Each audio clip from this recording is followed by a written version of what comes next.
When a rumor feels believable, power has already shifted. In earlier decades, the idea that a sitting head of state could be seized and tried abroad would have sounded like fiction. Today, it sounds plausible to millions. That shift in perception tells us more about the global order than any single headline. For African leaders, the danger is not the rumor itself, but the reality that global power now operates in ways that make such outcomes feel imaginable. This is how modern pressure works. Long before force is discussed, legitimacy is undermined. By the time arrest is whispered, sovereignty has already been weakened in the public mind. Venezuela as a case study in modern coercion. Venezuela's experience shows how states are hollowed out without invasion.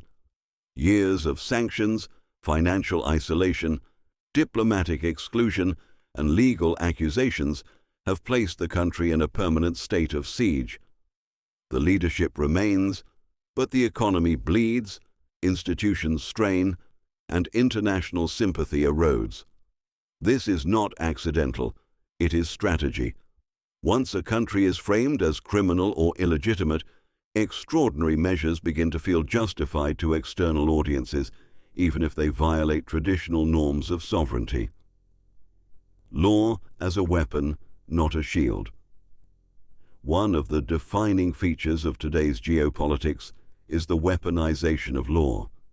Indictments filed in foreign courts, terrorism labels, and criminal designations now function as instruments of pressure. They reshape narratives, restrict movement, and isolate leaders internationally. For African states, this matters deeply. Legal pressure does not require consensus. It requires leverage. And once law is fused with power, neutrality disappears.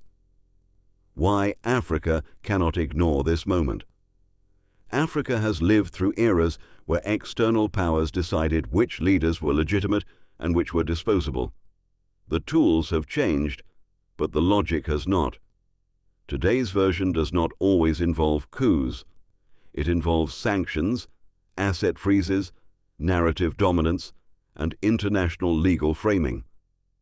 The imagined Maduro arrest resonates in Africa because it echoes a familiar truth. Isolation makes intervention thinkable.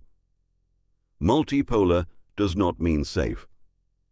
We are told the world is multipolar, but multipolarity offers no automatic protection. It simply means there are more centers of power competing for influence.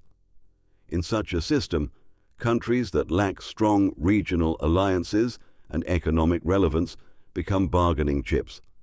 Sovereignty today must be defended economically, diplomatically, and politically every day. It is no longer assumed. The strategic lesson for African leaders. The lesson here is not panic, it is preparation. African leaders who rely on external goodwill without building internal resilience are exposed. Those who posture defiance without economic independence are equally vulnerable. Protection comes from diversification, regional unity, and domestic legitimacy. A state that matters to its people and to its neighbors is far harder to isolate or redefine. The real wake-up call. The real warning is not whether Maduro was arrested. The warning is that the world could easily believe it. That belief alone signals how fragile sovereignty has become in an age where power decides how rules are applied.